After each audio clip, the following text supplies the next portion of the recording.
So in this video, I want to simulate what you do on a Sunday morning or a Wednesday or whatever, and you want to start the media system up. Where do you begin? What do you do? So when you come into the audio booth, we have here a couple different things. I've already showed you the desk layout. How do you power this stuff on? Okay, this is a very, very important sequence that we have to understand, especially when it comes to powering on the audio system. But for starters, on the right-hand side, this is the media computer. We typically let the computers run all the time because they have self-updates, but I keep the screens off. So really it should be just a matter of going and turning on the screens. The screen will pop up. If it is on a lock, we have a passcode called on this one here, and I will show you separately where all these passcodes are kept. I didn't want to keep these online because then everybody else would know our passcodes. Okay, but for now, just know turning the screen on will get you where you need to go. Again, on a separate video, I'm going to show you what we use specifically on this screen. Same thing for the projection computer. We just simply turn this on, and once again, this is already logged in. The system is logged into because I'm just doing this for illustrative purposes. But you just turn the screen on, you get the welcome screen. I will show you where the passcodes are so you can make that operate. To turn the audio system on, and this is probably the most important sequence everybody has to understand. If we do this out of sequence, we have the potential of blowing an amplifier or blowing a speaker. So we can't turn things on out of sequence. The first thing we do though is start with the desktop. Okay, there is there's two power sources. Under the desk, there is a little switch. I'm going to show the switch to you. Up on here, you'll see these little light switches that are under the desk. These switches must be turned on. So I'm just going to reach on there and turn it on. When you turn that on, you'll see some things light up on the counter. These are the auxiliary inputs to the wireless microphone components over here. But notice this board is still off because we have this on a separate surge protector. Back behind the board, let's see if I can get all the phone back here so you can see what this looks like. But behind the board, you'll see there's a little toggle switch wherever my finger is. You have to push this in, and that will turn the desk on. You'll see it begin to light up, and you're gonna get the SQ welcome sign. And of course, you can see it's going to recall all the settings from the last time we had it up, which is fine. But once again, this is strictly just for startup, for powering up. I'll show you how to use the desk in a few moments. This is the power procedure. So we turn the desk on. We have the components that are turned on. Next thing we need to do up on the board, I'm going to give you a tour of the audio inputs, the monitors that are up on the stage. Above us, this is the main left-right speaker, okay? And that's everything that the audience hears comes out of the main left-right speakers. When you get up on the stage, we have some more output, monitors, should I say. So coming from my perspective, looking out of the congregation, on the stage left, and we call it stage left because I'm looking out on the stage now. To my left is the stage left monitor. I have a stage right monitor. Then we have a monitor that is above the pulpit. We dub this the choir monitor because this faces where the choir seats are. And then we have two other monitors that are for the musicians. We call this the band monitor because it's labeled band, of the band members who sit in this area, play the guitars and whatnot. They have a guitar monitor. We're probably going to add an additional monitor on this side for the musicians to hear. But anyway, this is the band monitor. And of course, then this monitor over by the piano. All these monitors are what we call powered monitors, meaning we have to supply power to each individual monitor.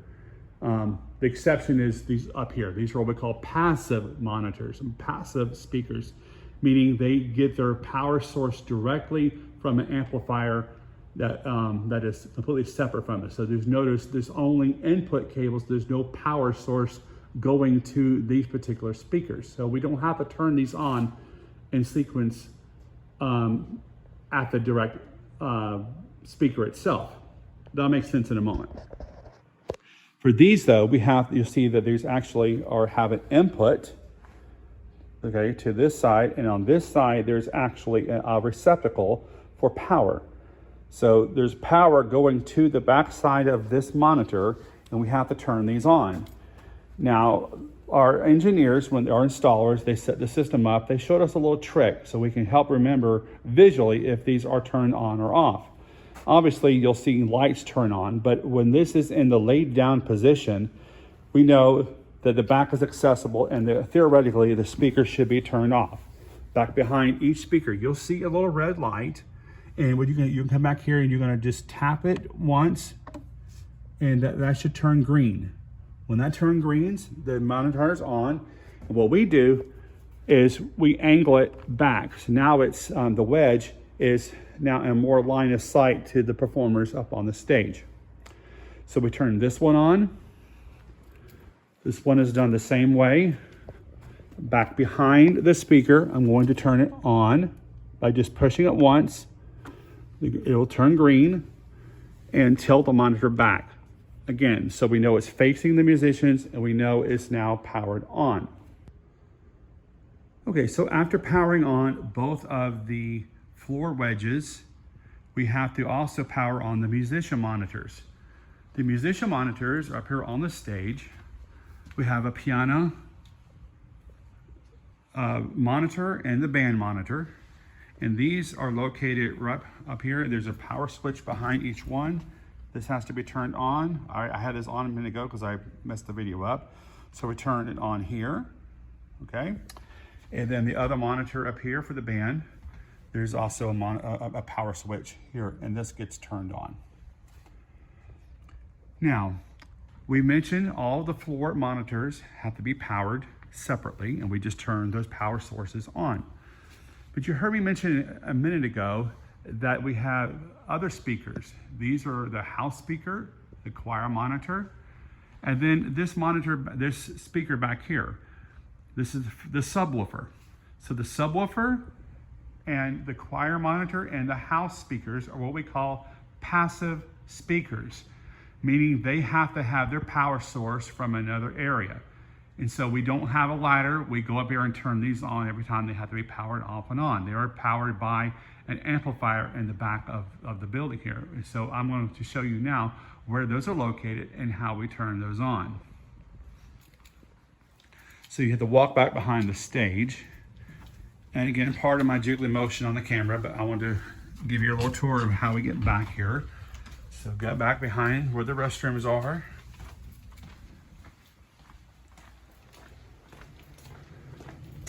And then this room, back behind here, you'll see this is back where you can access it from this door. But this is the custodial supply closet. And when we installed the new sound system, we actually installed some audio gear in the very back. This box here, this rack, what we call an audio rack, contains 3 items. We have an amplifier on the top, amplifier in the middle, and this is what we call a digital snake. This takes all the components that we have up on the stage and sends it to one single source to the back of the audio console. So all this has to be powered on. And again, remember the audio sequence. This is the last thing that I'm turning on. If you turn these on first, before you turn the desk on that I showed you in the audio booth, it will create a loud popping noise, and that could potentially blow a speaker. So these get turned on last in sequence. So there's a switch up here, turn this on. By the way, this particular amplifier powers the subwoofer I showed you. And then this one right here, this Ashley amplifier, have to turn it on here. When these are on, you'll see the lights indicating that they're on. You go through a little power cycle, that's now green, and these are also now green. Now the digital snake is always powered on. This is a continuous power. We don't have to turn this on separately. So there you go, there's the power sequence. Okay, so just as there is a power sequence for turning everything on, when we turn the sound system off, when we get done on a Sunday morning, things likewise have to be powered off in a sequence. So we're basically doing everything we just did in reverse. So I'm gonna walk you through a simulation of powering everything down. Just going back in reverse. So I'm already back here at the supply closet, where we have the amplifiers. So we'll start there. So again, we're at the monitors. Now we're just gonna power them off. And in this sequence, it doesn't really matter if I turn this one off first. It doesn't really matter. But I'm just, for just the sake of it, I'm just, or from top to bottom, turn this one off, turn this one off. Remember that you'll still see lights on the digital snake. That is fine, they can stay on. This is a continuous power source. I do make sure when we conserve power, turn the lights off and close the door, because this is the supply closet. Obviously, you saw some other things in there that are that doesn't pertain to us. Walking back around out to the front on the platform, on the reverse cycle, I'm going to power down the monitors, and then finally the desk. So going in sequence, I go back to this monitor, flip it back. Remember, I told you that we're turning it back because this reminds us that they're pointing downwards. It gives us access to the back. And it's a visual reminder now that they are turned off. So go back to the green thing here, the green button. I'm just going to tap it once and you'll see it turn red. Well, maybe lighter. I guess I got to hold it down a bit. Okay, hold it down until it turns red. Same thing back for the other speaker. Tilt it back and hold it down till it turns off in red. Likewise, I'm going to power down the other stage monitors. Remember the switch back here.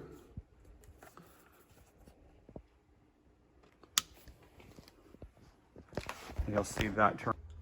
So this speaker is now turned off, and I'm going to go to the other speaker over here, and I'll have to jiggle it around as much, and I'm going to turn this one off.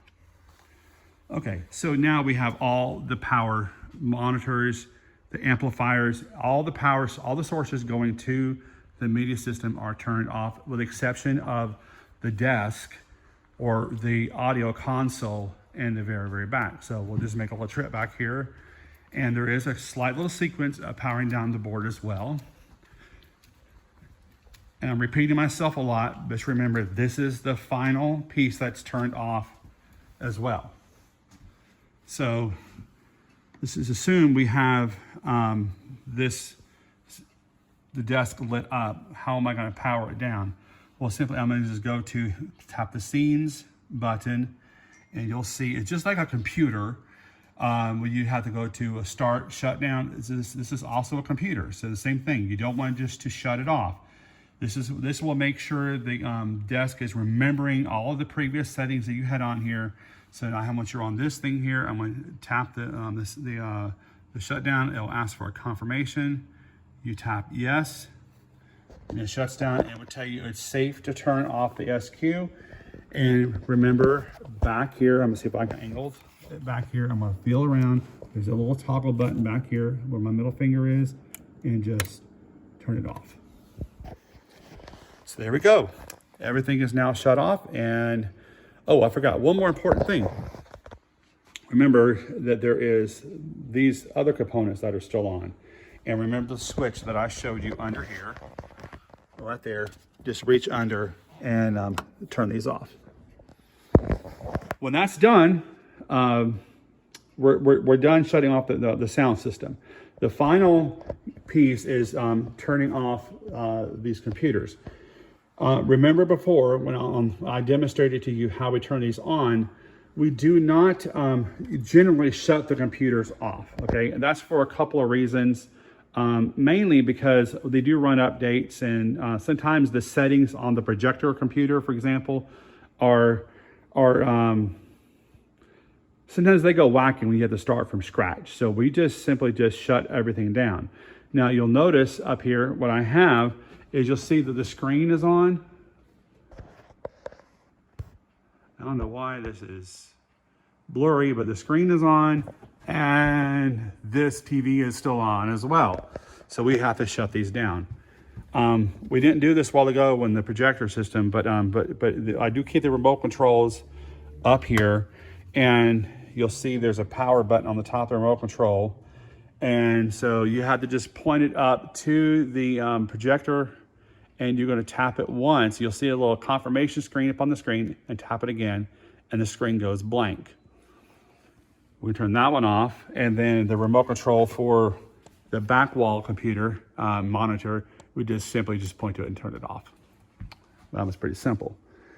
And then remembering, what we typically do on a day, we just simply turn the monitors off for power saving.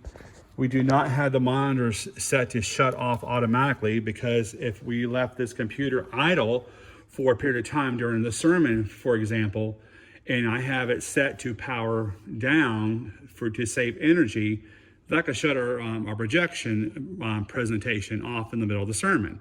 So we have the settings that way. We have to turn them off manually.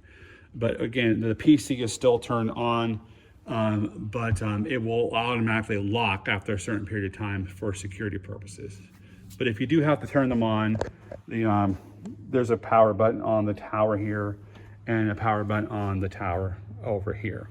And we just turn them on to follow up the boot cycle, as I will instruct you separately. The last thing is the camera. This is not on right now, but this is usually on during the service, so we want to make sure we turn that off as well. And I'll give you further instructions about the camera on the next video.